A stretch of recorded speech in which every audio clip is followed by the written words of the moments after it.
Hi, I'm Carolyn from Living Skies Crochet, and I want to share with you today my passion for crocheting.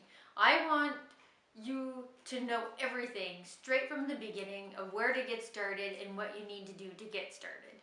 Many videos I've seen online start with, okay, here's the chain stitch and here's a single crochet. But what are the basics, the very beginning of where you need to start? When I teach my classes here in Saskatchewan, that is where I start, right from the beginning. I provide the materials for the first class so that they know what to do, and then from there on, they have their homework is to go shopping and to build the materials that they need in order to get started in crocheting. So I'm going to share with you today what's in my crochet bag. So this is my bag that I take when I go crocheting. It's a little large because sometimes I work on bigger projects, but crocheting is a great thing. It's so portable that you can just throw whatever you need into your purse and take it with you. And I used to sit there at soccer and watch my kids and crochet and all that kind of stuff. So anyways, so we're gonna start with your handy dandy little bag, your kit of everything that you need. So this is just a free bag that I got for buying makeup, or you can use a pencil case, and I've decorated with a little thing that my kids got me for Christmas. So this is my go-to bag of everything I need for crocheting. So of course, with crocheting, the first thing you need to do is hooks. So in my little goodie bag here is I have a variety of all shapes and sizes of hooks. So I have the big gigantic ones, I have the very fine ones, I have plastic, I have metal, I have bamboo, I have every sort of hook. So start with getting a variety of hooks. What I find is helpful with that is that if you buy a variety of hooks right at the beginning for whatever project you may be working on, whatever pattern you found that you need to make, that you have the hooks that you need. A lot of times I find stores don't always carry that much stock. So this way, if you start it with a variety of sizes, you'll have the hook that you need, instead of when you find that pattern, you go to the store, you're looking for the yarn and the proper hook size, and they may not always have the hook for you. So that's just a little insider information. Also, what you need in your little goodie bag is a pair of scissors. So keep these scissors all to yourself. These are your scissors that go in your kit. I found that if my children start using it to cut paper or whatever my husband could find to cut, it really dulls them, and then it really frays the ends of the yarn when you're finishing off projects. So keep it all to yourself. Keep a nice, sharp scissors in your kit. What you'll also need is a yarn needle. So this is a needle that has a very blunt end and a large eye in order to feed your yarn through, which comes in handy for even weaving in your ends or sewing two sides together, whatever the pattern may call for. But this is always handy to have, and I use quite often. This is the next few things are a few of, those are the general things. A few are the next are little tricks that I carry in my bag. One is hand lotion. So I always keep hand lotion in here because as I'm crocheting, I don't know, it just seems my hands tend to get dry.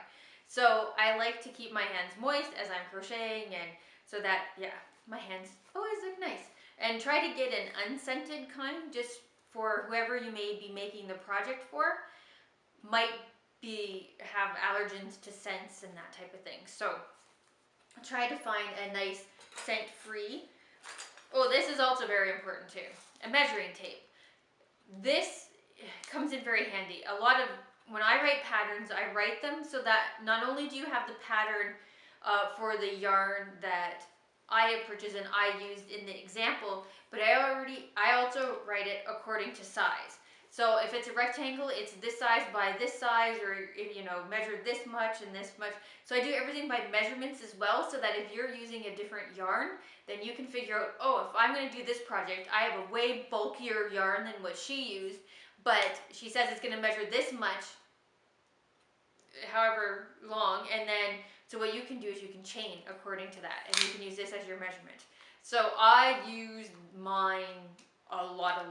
So make sure that you have a little measuring tape in there too.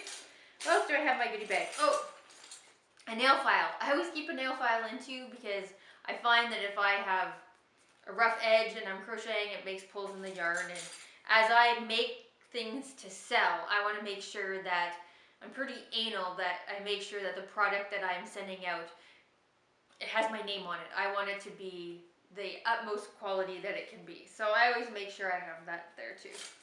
And then I have a variety of buttons, and I have my Living Skies Crochet labels. I have just all sorts of goodies in here that I keep. And this is my bag that goes with me wherever I go. Another little tidbit of information I wanted to give you too is to carry a notebook. Mine is, this is very large, but this is the largest one I've ever had. Before it started with just a smaller notebook, but now that I'm designing, I need more space to write things down. But one thing that you should do is whenever you're starting a project is write it down. What are you making? Who's it for? What yarn did you use? What size of hook did you use? This will all come in handy. I wish I would have kept, it's almost like a journal that you're keeping for all the special crochet pieces that you're going to make through the years. So I wish I would have started it right, years ago when I started, just to have a history of all the stuff that I made, all the things I made things for, because it's kind of neat to look back and think about all the things you created, or I started here and now this is the things that I can create. Some of my first pieces, I could be blackmailed with some of the pieces that I first made when I first started. So, but this is a good thing, because what I tend to do is I'll start a project and then I may not get to it right away or finish it right away, and then I'm like, oh, where did my size 8 hook go? And I'll go and steal it from one project to work on a new project. And then, I'm like, I need to go back and finish that other piece. And I'm like, oh no, what size hook was that again? I can't remember. And then you have to practice and try different sizes of hooks to make sure that you get the right one. So apparently I have some experience with this. So that's why I want to extend all my information to you. So that may be something that you may want to look at doing as well, because I found that it is a fantastic time saver, and now I record everything. If I'm starting a project, I write it all out so that I have the information that I need.